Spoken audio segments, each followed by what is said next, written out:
Shalom, selamat pagi Bapak Ibu Saudara yang kekasih. Terima kasih untuk Masda dan Atur yang sudah memimpin kita di dalam saat teduh kita pada pagi hari ini. Memimpin kita dalam penyembahan saat teduh kita pagi ini. Kita melanjutkan pembacaan firman Tuhan kita dalam saat teduh. Amsal 19 ayat yang pertama. Dikatakan begini. Lebih baik seorang miskin yang bersih kelakuannya daripada seorang yang serong bibirnya lagi bebal.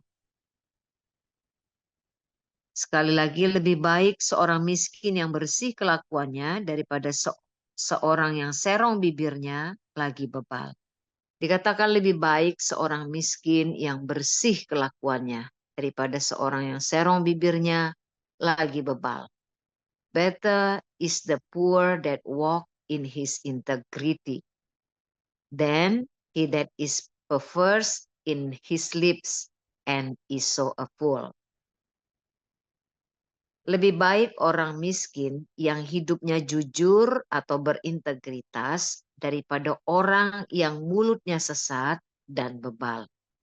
Dalam bahasa Inggris dikatakan lebih jelas lagi bahwa lebih baik orang yang miskin yang hidupnya berintegritas atau hidupnya jujur daripada orang yang mulutnya sesat dan bebal. Saudara, di hadapan Tuhan, integritas seseorang itu tidak dapat dibandingkan dengan kekayaan yang dimiliki ya oleh seseorang. Karena integritas atau orang yang hidupnya jujur di mata Tuhan itu lebih bernilai. Manusia mengejar kekayaan dan kepemilikan, tapi Tuhan mencari orang yang hidup benar walaupun miskin secara finansial. Demikian ekstrimnya ya, kebenaran ini dinyatakan dalam kitab Amsal 19 ayat pertama. Dan ini ditujukan kepada kita agar kita betul-betul memahami seperti apakah sebenarnya pandangan Tuhan terhadap integritas itu. Dalam Amsal 28 ayat 6 itu ditegaskan kembali dengan penekanan yang lebih jelas dan lebih lengkap. Ya, Amsal 28 ayat 6 dikatakan bahwa lebih baik orang miskin yang bersih kelakuannya daripada orang yang berliku-liku jalannya sekalipun ia kaya. Cara pandang yang benar menurut Alkitab bahwa karakter itu lebih utama dari keberhasilan secara finansial. Ini adalah hal yang langka ya, dijadikan prinsip hidup pada zaman ini, Saudara. Ini adalah hikmat utama yang harus dimiliki oleh setiap orang percaya sebelum ia diberkati secara finansial dengan kelimpahan. Bukan pengejaran akan kemerdekaan finansial yang menjadi target utama kita, tetapi adalah integritas. Jadi, Saudara, bahwa Allah itu memandang integritas, kejujuran, atau hidup benar itu bahkan meskipun orang itu miskin, itu masih jauh lebih berharga daripada orang yang kaya tetapi jalannya berliku-liku. Nah, Saudara, Amsal 19 ayat 22 dikatakan begini. Sifat yang diinginkan pada seseorang,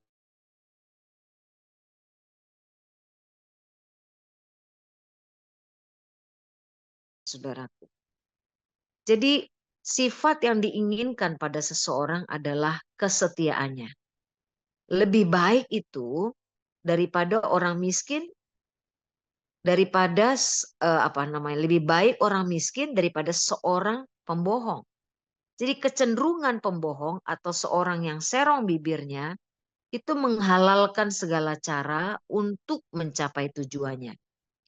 Bahkan saudaraku, sering kita melihat bahwa bisa seseorang itu menggadaikan kesetiaannya demi tujuannya, ya. Tujuannya itu adalah untuk keuntungan dirinya sendiri, tujuannya adalah bisa salah satu hal yang banyak terjadi adalah kekayaan. Jadi kesetiaan terhadap janji bukanlah hal yang penting baginya. Nah, sekali lagi dengan ekstrim ayat firman Tuhan ini, dalam kitab Amsal mengatakan bahwa lebih baik orang yang miskin tapi menjaga kesetiaannya daripada kaya tapi pembohong. Saudara yang kekasih, ini yang perlu kita sadari dan ini yang perlu menjadi hal yang utama dalam kehidupan kita. Lalu, jika karakter atau integritas atau hidup benar itu menjadi yang utama, itu bukan berarti kekayaan atau kesuksesan itu tidak berguna. Saudara, ini yang dimaksudkan adalah bahwa kekayaan atau kemiskinan itu adalah netral, saudara. Memiliki uang atau kekayaan itu juga bukan dosa. Bergantung, saudara, bagaimana seseorang memperlakukan uang dan bagaimana sikap kita terhadap kekayaan. Itulah yang perlu kita waspadai. Itulah yang perlu kita sadari, saudaraku. Jadi kemiskinan itu tidak serta-merta berarti lebih baik dan lebih benar. Ya, memang seperti firman ini katakan bahwa lebih baik orang miskin daripada seseorang pembohong. Tapi kemiskinan juga bisa mendorong seseorang menjadi pembohong hanya untuk sepotong roti. Jadi saudaraku, poinnya di sini bukan kemiskinan atau kekayaannya, tetapi adalah karakter dan hidupnya yang benar. Jadi saudaraku seperti Amsal 30 ayat 8 dan 9 beberapa 2 hari yang lalu kita baca, saudaraku saya sangat senang dengan ayat firman ini dikatakan, jauhkanlah daripadaku kecurangan dan kebohongan. Jangan berikan kepadaku kemiskinan atau kekayaan. Biarkanlah aku menikmati makanan yang menjadi bagianku. Supaya kalau aku kenyang, aku tidak menyangkalmu dan berkata siapa Tuhan itu. Atau kalau aku miskin, aku mencuri dan mencemarkan nama Allahku. Saudara, firman ini sekali lagi dikatakan, jauhkan daripadaku kecurangan dan kebohongan. Jangan berikan kepadaku kemiskinan atau kekayaan. Biarkan aku menikmati makanan yang menjadi bagian. Jadi berarti itu ada juga saudaraku kekayaan atau makanan yang sebetulnya bukan bahagiannya kita. Saudara, ada banyak saudaraku yang sebetulnya itu bukan milik kita. Itu bukan bahagian kita. Tetapi saudaraku oleh karena pengejaran kita, saudaraku yang salah, oleh karena hal yang utama dalam pikiran kita, hal yang terpenting dalam diri kita, bukanlah kebenaran, bukanlah hidup benar, saudaraku, sehingga ayat firman Tuhan ini mengingatkan sekali lagi, bukan kemiskinan atau kekayaan, tapi biarkanlah aku menikmati makanan yang menjadi bahagian. Itulah berkat Tuhan. Jadi bukan kekayaan atau kemiskinan yang menjadi poin dalam ayat firman Tuhan pagi ini. Tapi lewat kebenaran ini, kita memahami bahwa Tuhan menginginkan orang benar itu mengalami sukses yang sejati. Tidak dengan cara-cara dunia, yaitu dengan cara menipu atau mengabaikan kesetiaan. Nah, saudara, sukses yang sejati itu artinya ada Tuhan yang berperan ya di dalam keberhasilan kita. Tuhan yang menjadi hakim atas semua kepemilikan kita. Saudara yang kekasih, Dia juga yang mempertemukan kita dengan orang-orang tertentu. Dia membuka jalan-jalan bagi kita tanpa kita harus menggunakan cara-cara yang bertentangan dengan firman Tuhan. Jadi Allah kepingin saudara yang kekasih bahwa Tuhan ada di tengah-tengah kesuksesan kita. Tuhan ada di tengah-tengah perjalanan ya. Kalau kita katakan keberhasilan dalam kehidupan kita. Kita saudaraku berani berkata Tuhan yang menjadi hakim atas semua kepemilikan yang ada dalam diri kita. Saudara yang kekasih, bapak saya pada waktu masih hidup, saudara dia selalu bilang, aku tidak mau makanan yang kotor masuk ke dalam rumahku. Dia bilang, saudara. Saudara, dia mau beritahu bahwa aku tidak mau yang dimakan oleh anak istriku itu adalah makanan yang kotor. Itu artinya bahwa saya mendapatkan sebuah poin di situ ketika orang tua saya mengatakan hal itu. Saudara, penekanannya adalah dia tidak mau, saudaraku, makanan yang bukan menjadi haknya, yang menjadi miliknya itu masuk ke dalam rumahnya. Meskipun papa saya bukan orang yang sangat sungguh-sungguh di dalam Tuhan, saudaraku, tapi dia betul-betul menjaga hal ini, saudaraku. Pernah satu kali, saudaraku, saya ingat, saudara, ketika di perkebunan itu papa saya mengawasi ada satu orang pemborong, saudaraku, yang saudara memberikan hadiah kepada papa saya. Saudara, waktu hadiah itu diberikan, saudaraku, tamunya sudah pulang, ibu saya membukanya hadiah tersebut. Ternyata ada sepatu waktu itu yang satu merek yang saya tahu itu sangat terkenal dan sangat mahal. Tapi papa saya nggak mau, saudara. Saya heran kenapa gitu. Nah, baru setelah beberapa waktu bapak saya bilang, saudaraku, karena saudara dia berlaku curang. Jadi pemborong ini membangun rumah, tapi waktu papa saya cek, saudaraku, dia tunjang gitu, saudaraku ya. Nah, saudara, tiba-tiba saudara itu apa namanya dindingnya itu bolong, rubuh gitu, saudara. Jadi papa saya marah, saudaraku, dan dia nggak mau ketemu dengan pemborong itu. Jadi ibu saya pada waktu yang ketemu. Nah, saudara, dia nggak mau hal-hal yang tidak benar itu masuk ke dalam rumahnya. Saudara, jadi apakah kita, saudaraku, berani berkata bahwa Tuhan yang akan menjadi hakim atas semua kepemilikan yang kita miliki? Amsal 10 ayat 6 dikatakan, berkat ada di atas kepala orang benar, tapi mulut orang fasik menyembunyikan kelaliman.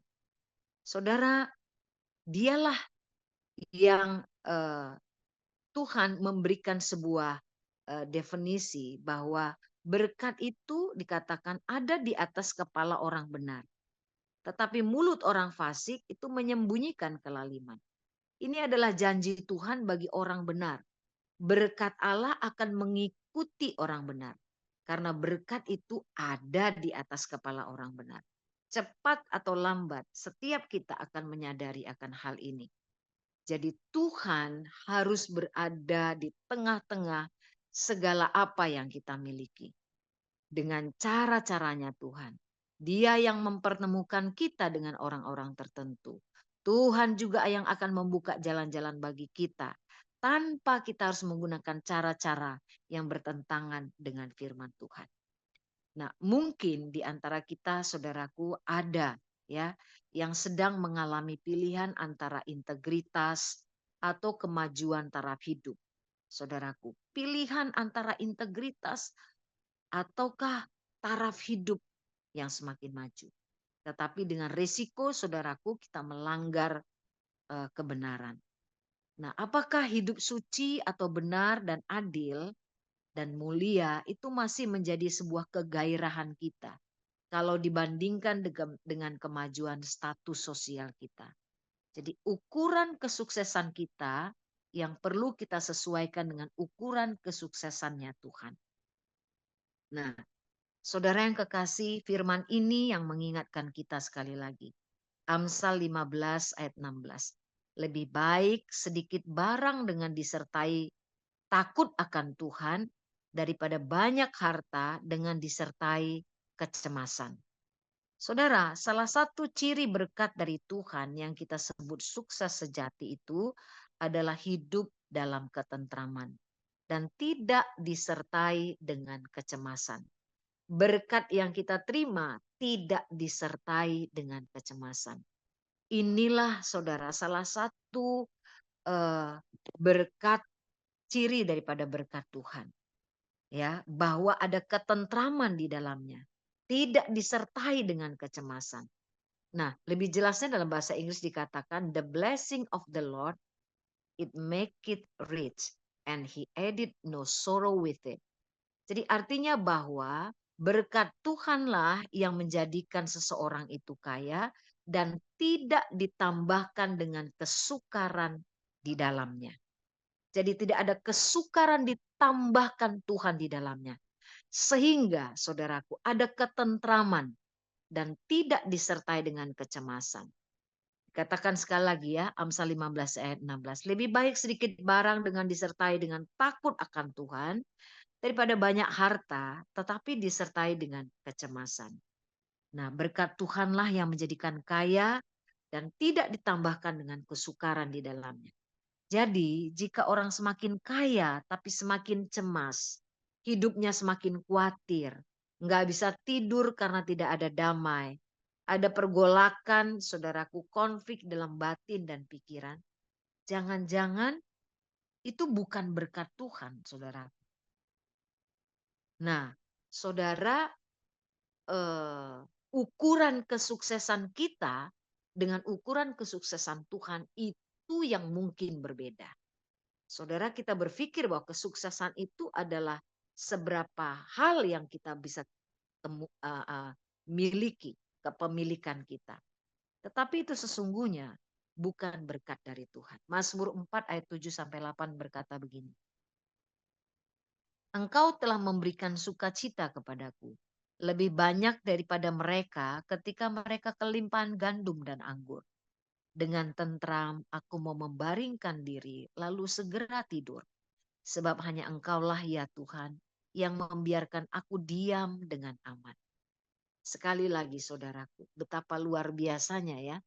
Jadi berkat yang ditaruh ke dalam keluarga kita itu diiringi dengan ketentraman yang besar.